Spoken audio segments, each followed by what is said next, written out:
Yo, good evening, everyone. Welcome to another episode of Wrestling Wednesdays, a joint episode by Super Kick Pod, and we be talking. It's me, the point guard. And Ringside P here. We got a theory we want to get into based off of what we saw from that amazing episode of SmackDown this past Friday with Randy Orton kicking it off, and then Cody Rhodes coming out, and we get a brawl, and then we get the surprise of our lifetime of the guy that's been in Randy Orton's ear this whole time, Pat McAfee. Who would have known? Who would have thought this whole time it was Pat McAfee? Nobody, because it's a terrible idea when you just look at it on the surface level. Point guard, what you think? I think you want to get to this theory real quick, or you want me to break it down? Yeah, so let's do a little bit of break it down. First of all, I think that was crap, but yeah, go ahead and break it down. Break it down before we get to the theory. So,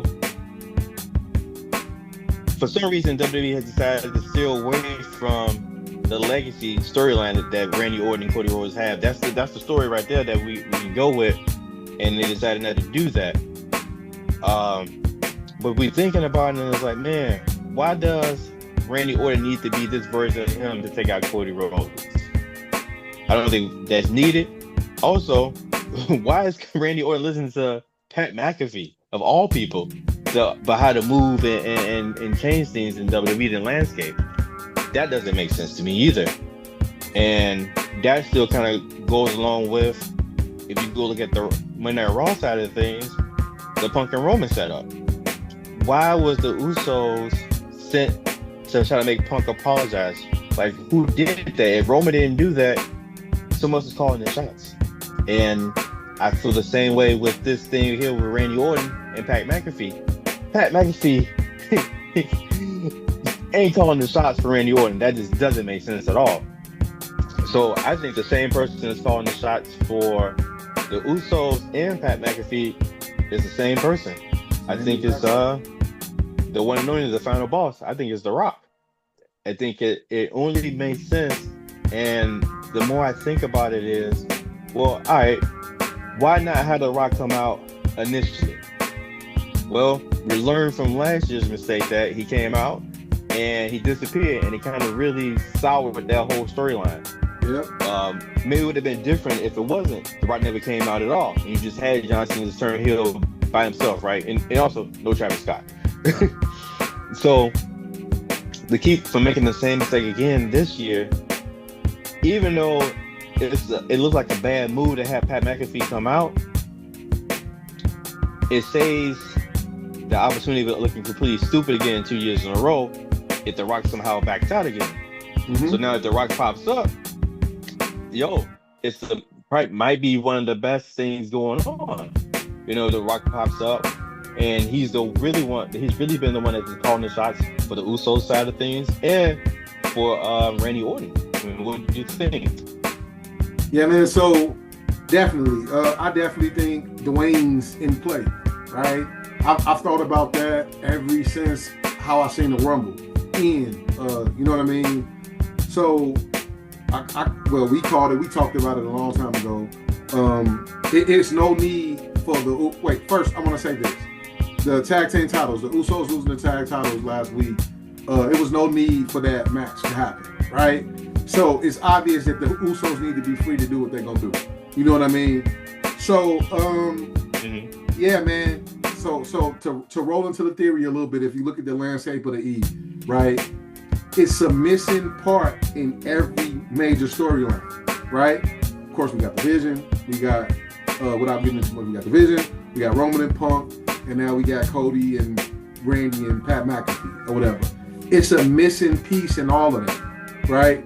As Ringside mentioned, the Usos, you just don't come down there demanding respect for the family. Y'all ain't got no juice like that.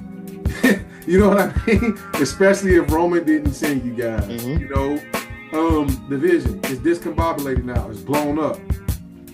Who's behind that? You know what I mean? So we gonna roll into our theory, right? We just got to talking, and we got to get it out here to you guys, not to be the first person to do it, but to be the first person to do it. You know what I mean? Here we go. We think that Dwayne's behind the whole saga of the WWE. If he's the missing piece for the Punk storyline with Roman, missing piece for the Cody, Randy, Pat McAfee, and like I'm thinking also division. It can all play out if Dwayne shows up.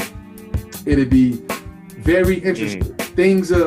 I think things will start to go way north as opposed to going way south after what we just seen this week. South, yeah. I think it'll go way south. So if we can explain, like you said, who sent the Usos, right?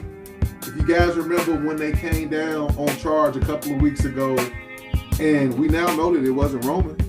So who sent them? That's one part. Pat McAfee, where do you get the gall to even do this from? You know what I mean? And one important part is that we missed that we didn't mention right now. The damage control promo by Cody. Go ahead, break it down, ringside. Go ahead. Yeah. So Cody gets stumped out in the beginning of the show, right? Then he come back with the damage control. Like, who do we think he was talking about? Who do we think he was talking about? Was it just directly Pat McAfee? You know what I mean? And look how Pat McAfee came out. Look at his aura. It was copied somewhere. Well, we looking at it being copied. We just seen this, right? We just seen this. I want to not to keep jumping back and forth, but this is what the intent, because we think that he has a hold on the whole E right now. I don't know if you guys seen that well, it's not that you guys seen, but let's go back to my perspective, right, for the vision for a minute. We got Gunther introduced or whatever, we didn't even mention that, but the bigger picture, we all heard of what that bigger picture might be with Gunther, right? But as it states right now, the vision is in shambles. But just think if Rock was behind it. That will then place Seth Rollins needing some sort of ally in the future. And my theory is this: Usos turn on Roman at Mania, and then Roman's going to need some sort of ally in a sense. Now, Pat McAfee Randy has Pat McAfee, and Cody's going to need some ally in a sense. So if Dwayne's controlling all of this, I think that brings these three guys together later on to form some sort of, we're going to play on the name Shield-esque, to take control of WWE back. What you say, Ringside? Yeah, I can see that. I can see that.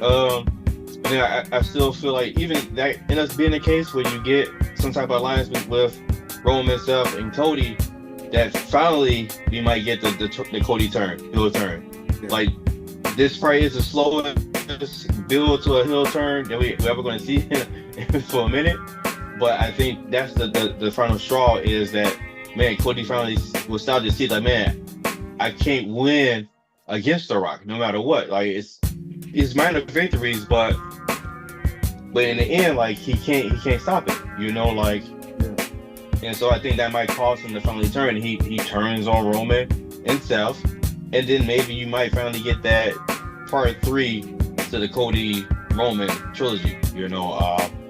But yeah, really, that's kind of the theory that we got, is that The Rock is behind pulling the strings behind Pat McAfee in that storyline, and also the Roman and Punk storyline as well. I don't know if Punk necessarily turns heel from this, but I just feel like The Rock involvement is involved in both of these storylines. So that's what I got. Yeah, man, me too. So just to speak on that a little bit, I think Punk goes full-fledged heel. Don't know if he's gonna necessarily be a part of that, but yeah, I think.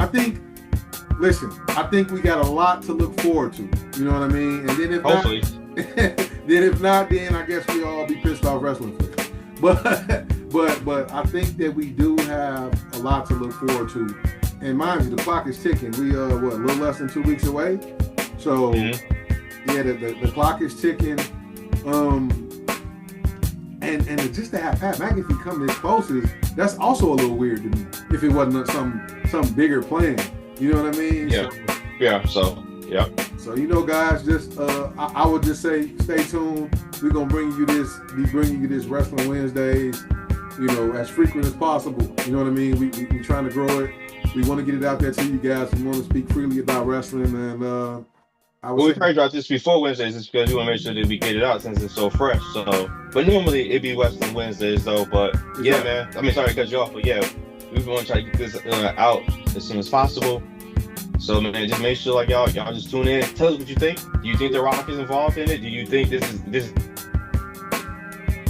and WWE right now is just trash because they can't do nothing else and they trying to boost up these ticket sales? So you introduce Jelly Roll, you throw out Little Yachty, you throw out Pat McAfee, you throw out these different celebs that boost the tickets up, or like I say, can it really be the final boss, man? Let us know. Comment below. Yep. Until next time, we'll see you guys.